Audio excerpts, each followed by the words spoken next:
Okay, folks, I want to go ahead and finish up this this second lecture here on section 4.9, antiderivatives. So we're learning how to undo differentiation, essentially, which is a very difficult task. We're not going to master it in this section, and indeed, a lot of Calc 2 will be about learning how to undo differentiation because it is such a challenging topic. But in this section, we're just getting familiar with it. So in this case, we're told that a particle moves along a straight line and has an acceleration given by this function right here. It's got a linear acceleration measured in centimeters per second squared. Then we're told two bits of information. We're told initially the object is traveling -6 centimeters per second and that it sits 9 centimeters to the right of the origin. So let's just give ourselves a real quick picture to see what's going on here.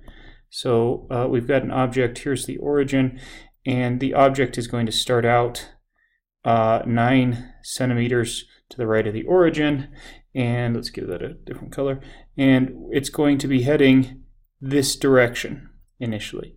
And it's going to move, and who knows what all is going to happen here. Maybe it goes out and comes back. I'm not quite sure. But this is that object moving up back and forth along the x-axis. And we did problems like this in Chapter 3 and in beginning of Chapter 4. But what's different here? Well, normally, when we were doing differentiation problems, I started out by not giving you the acceleration, but instead giving you the position.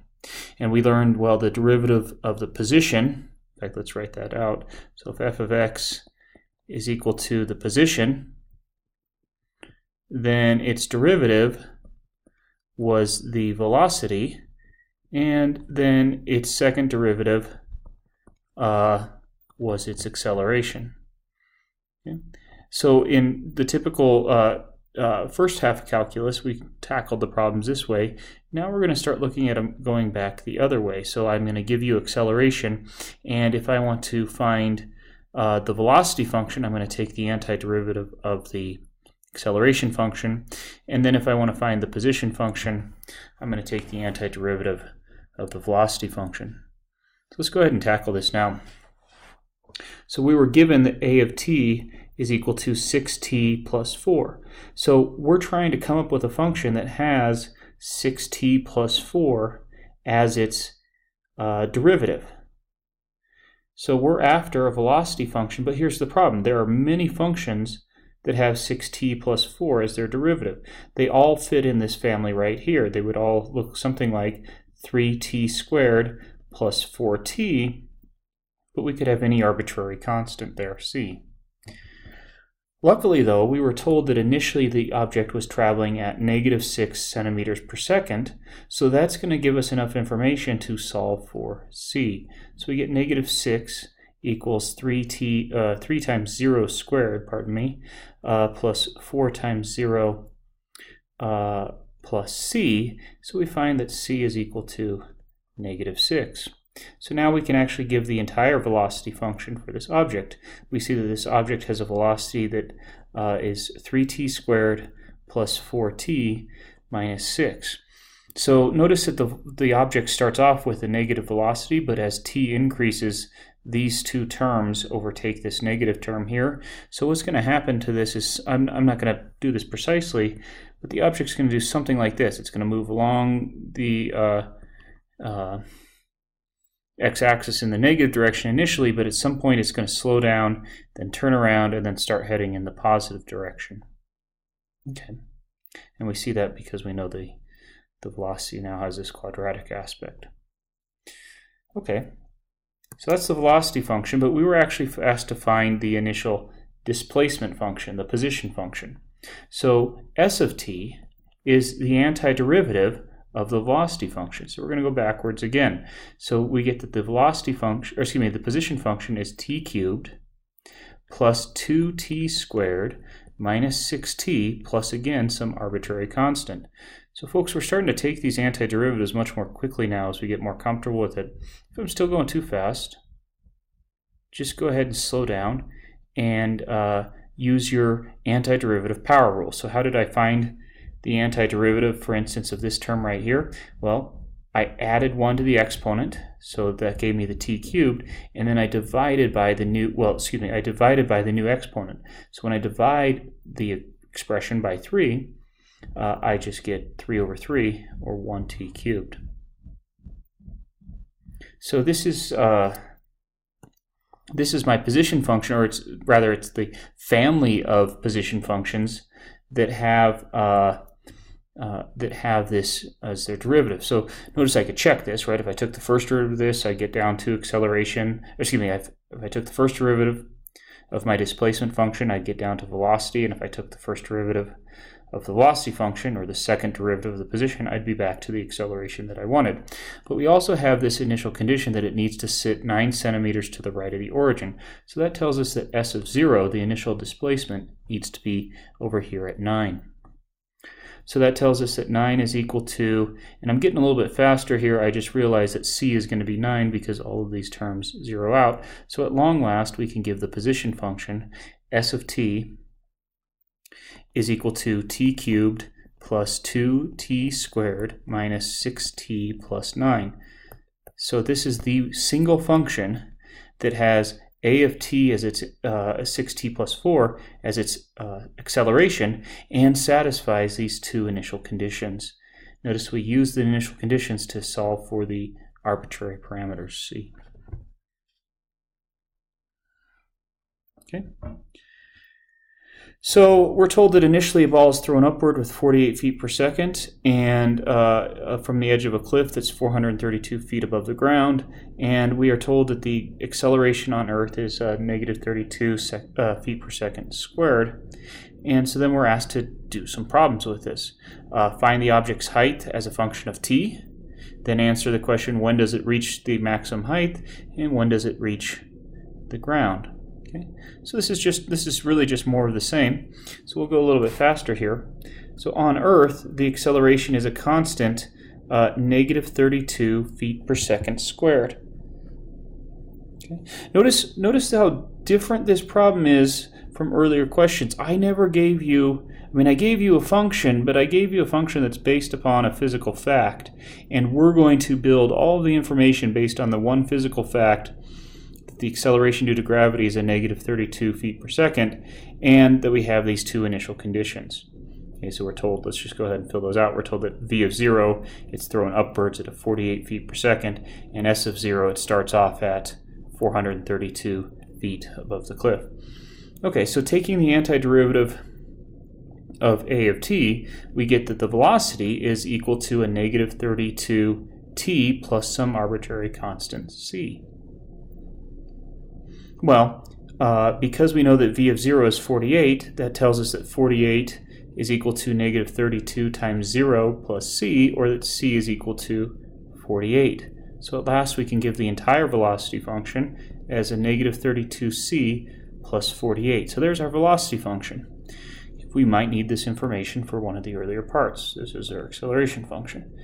Okay, so now we need our position function. Well, s of t is the antiderivative of v of t. So anti-deriving this function, we get negative, in fact, I'll just write this out a little more slowly, negative 32, so I add 1 to the exponent squared, but then divide by the new exponent, plus 48t, if you like, you could say that's divided by 1, doesn't really matter, plus c, your arbitrary constant.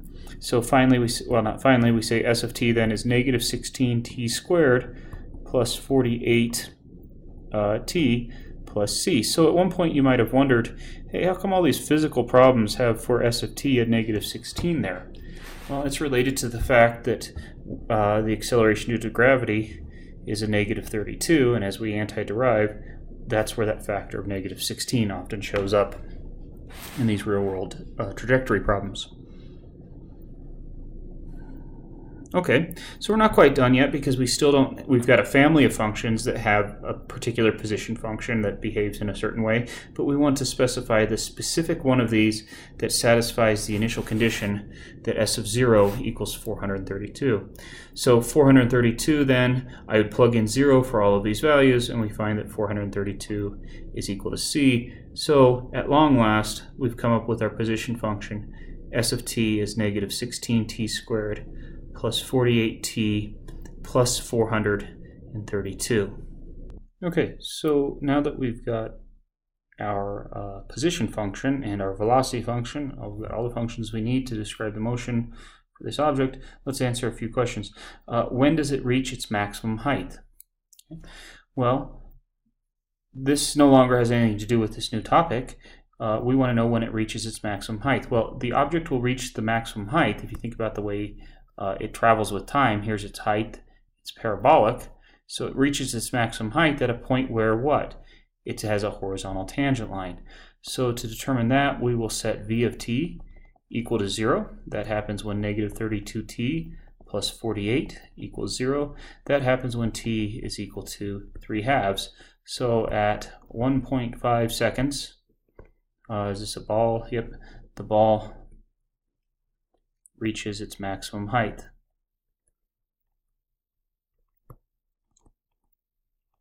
I find this pretty interesting. I mean, if you look at how little information we were initially given, we're able to answer a question of like when will it reach its max height. Okay. We can also answer the question, when will the ball hit the ground? So to do this, well, we realize that when it hits the ground, its height is 0, so we're going to set s of t equal to 0. That happens when negative 16t squared plus 48t plus 432 equals 0. And folks, I don't really know what happened here. This was supposed to clean up nicely, but it doesn't. If I factor out a negative 16, I get t squared minus 3t minus 27.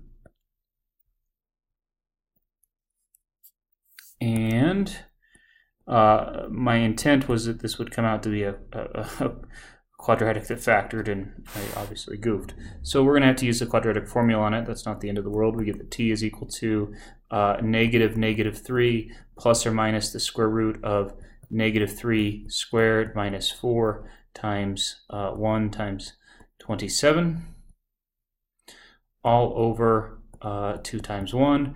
And if we clean this up, we eventually get that t is equal to 3 plus or minus 3 radical 13 all over 2, and we only want the positive root here, so we have that it hits the ground when t equals 3 minus 3 radical 13 over 2, which is approximately, let's see what I calculate, approximately 6.91 seconds into the flight it hits the ground. Okay. So let's keep going with this. Number 13 is a really interesting question, folks, and this sort of sheds some light on where you're going to be going in your calc career if you're going on beyond Calc 1. Here we're asked to find an antiderivative to the function f of x is equal to x e to the x. So I challenge you to pause the video and take a few minutes and try to come up with an antiderivative here. And what's the issue? Well, the issue is this is fairly complicated. We've got a product here, and we basically have to undo the product rule in a sort of way, and that's pretty hard to do. But pause the video and give it a shot.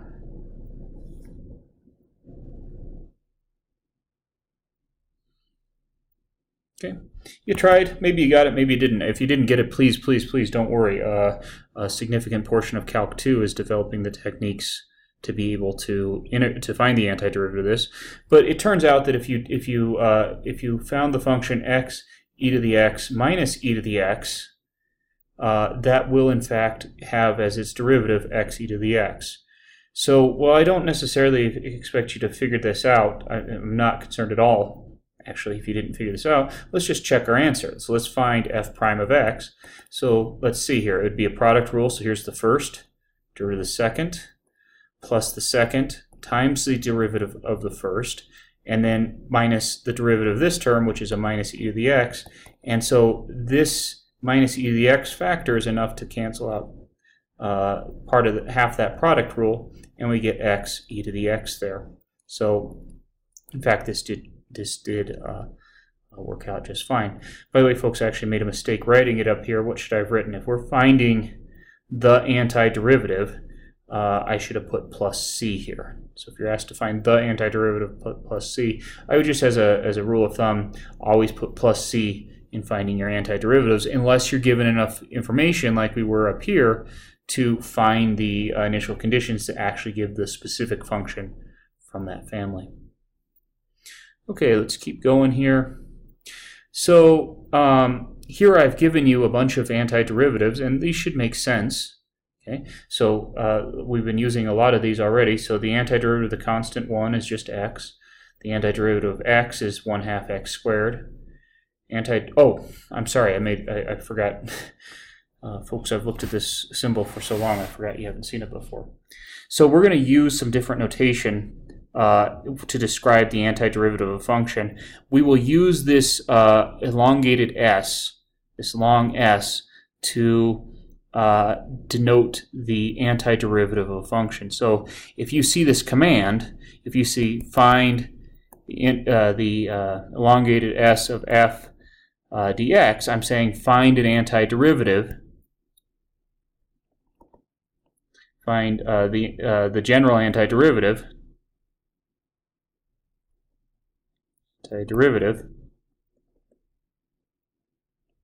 of f. So I apologize for that. I should have said that because this is the kind of the second big symbol that you encounter in calculus. Here it is.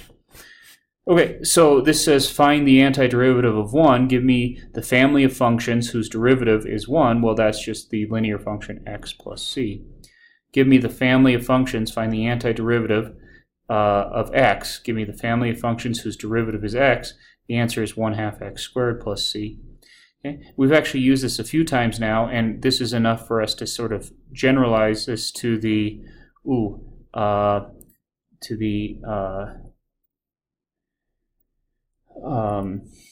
power rule, which I actually incorrectly stated here. So my apologies. I'll fire my stenographer as soon as campus reopens. We get 1 over 1 plus n x to the 1 plus n plus c. So I didn't have the plus 1 down there. Okay, this next property of derivative or of antiderivatives is one that maybe you've noticed, but we haven't explicitly said yet. And it says, just like with differentiation, when we have a constant times a function, we can just pull that constant out. So if I ask you to find an antiderivative of 3x to the 4th power dx, we could go ahead and write this as 3 times the antiderivative of x to the 4th dx, and I just pulled the constant out of the integral symbol. I let the cat out of the bag. We're going to call this the integral symbol. For right now, it just means find the antiderivative to us. So we get 3 times adding 1 to the exponent is 5, dividing by the new exponent is 5, plus c. So we end up with 3/5 x to the 5th plus c. And the point of this single problem right here was just to illustrate the fact that I could pull that constant out. That's what this property is saying here. If you have a constant times a function, you can pull it out. Okay. So these other properties, we have the antiderivative of e to the x is e to the x plus c. That should make sense. If e to the x is its own derivative, then it must be its own antiderivative. Okay. We will talk about this one. I can't remember if I've got an example for this. It turns out the antiderivative of 1 over x, you might think that you would just write natural log of x, but it turns out it's better to write the natural log of the absolute value of x. And we'll talk about that at some point. Okay. Antiderivative of sine of x is minus cosine. I'm going to let you read the rest of these. There shouldn't be any surprise here. So we know that the derivative of the arc sine is this expression. So the antiderivative of this expression is the arc sine, etc. So do look through these. Do start getting comfortable with them. But this video is going on long enough, so I'll let you pause it and do that on your own. Okay. So we call this expression right here an indefinite integral. So there's the name of that symbol. We call this symbol right here an indefinite integral, or we call this entire expression an indefinite integral, or sloppily we may just call it the integral, but because from context we'll know that it's specifically the indefinite integral that we're referring to. Don't worry about that. We don't know what the definite integral is yet. That comes up to play in chapter 5. Okay, so the function f is sitting inside sitting inside the symbol. Well, what do we call the thing inside the integral? We call it the integrand. Okay. So just practicing that terminology. For this particular indefinite integral, our integrand is this rational function right here, the integrand sitting inside of the integral symbol. This whole thing is called an indefinite integral. A portion of it I haven't talked about yet, this differential x that shows up there. Please don't worry about that for the time being. That notation is something that we'll explain when we get into chapter 5, and our choice of notation will make a little more sense then. So for right now, just think of this differential x as part of this differential. It's called a differential operator, part of this integral operator. Just think of it as sitting inside of here. Okay. So let's go ahead and find these indefinite integrals. So there's actually no real difference between these problems and the ones we were doing on the previous page, except I'm using this symbol here to say find the indefinite integral. Okay. I'm trying really hard, and I can't think of a basic function whose derivative turned out to be something as messy as this. So as a hint, folks, just like with taking derivatives, it is often easier to simplify your expression prior to finding the antiderivative. So I would like to first, working inside of this symbol here, I'd like to clean it up a little bit. So foiling upstairs, I'd get x, ooh, that's not going to work for the color. Foiling upstairs, I get x to the 5th. Well, that's a little better. X to the 5th minus x cubed, minus x cubed plus x cubed, interesting, minus x all over x. This cleans up a little bit more. This cleans up the antiderivative of x to the 5th minus x all over x differential x. Okay. So even though we've cleaned this up some, I'm looking at this thing and I'm thinking and I can't think of a function that ended up having this as its derivative. So we want to keep cleaning this up if we can, and sure enough I can divide the x term into both terms. So we get this. So finally, I now have the indefinite integral written in a form x to the 4th minus 1 dx, where I can actually find the antiderivative, or people would say I can integrate this. Okay. So I'm going to apply my power rule. That's pretty ugly. I'm going to apply my power rule to each of the two terms inside the indefinite integral. So applying the power rule here, I add 1 to the exponent. So I'm going to get x to the 5th. But then I have to divide by the new exponent. So I get 1/5 x to the 5th minus what function has a derivative of just minus 1? The function minus x.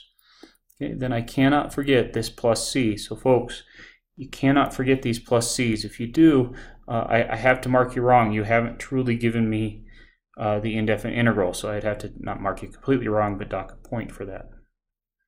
Okay, so let's look at number 2 here. So this one's a little bit more, well, I'm going to say more challenging, but I can't clean this up anymore. This is as simplified as I can make it for what we're doing. But is it an elementary derivative? I think so. I think that when I took the derivative of the arctangent, I got this expression here. So that just means that the antiderivative of this expression is arctan x plus c. Okay. And we're done with that one. There wasn't much to it. Okay, let's look at number 3 here. For number 3, we do have some more work to do.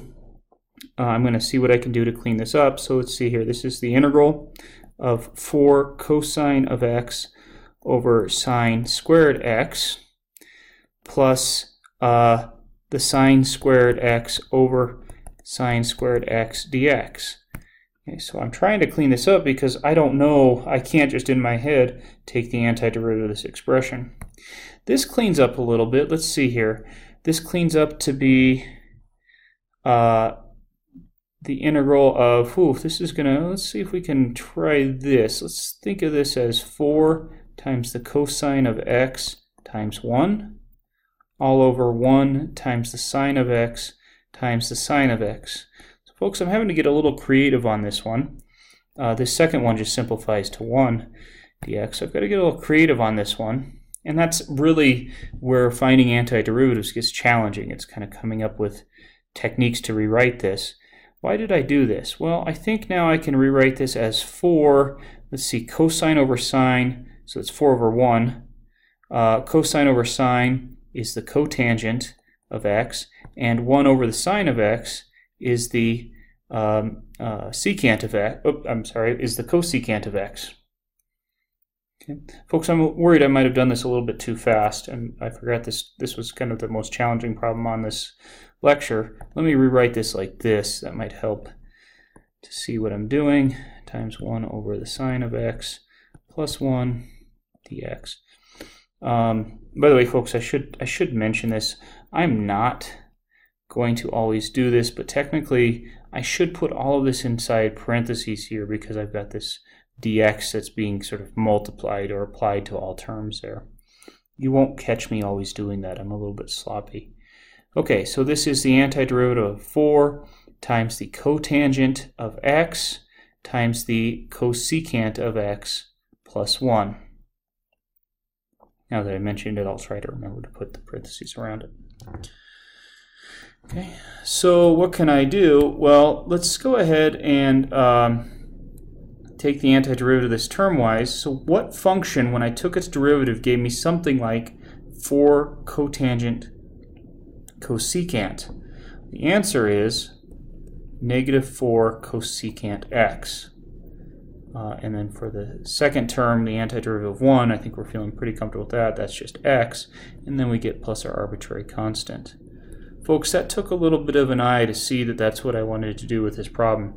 And that is where these problems are going to get challenging going forward. But for right now, I would say let's focus in on these elementary rules, and that's what you're going to see on the next exam. You'll probably see something where you have to do some sort of rearranging. Number 3 here was just being a little show-offsky, I think, trying to give one to just show you how complex these could potentially get. So anyway, that's the section 4.9 lecture. If you have any questions, please come by office hours or let me know.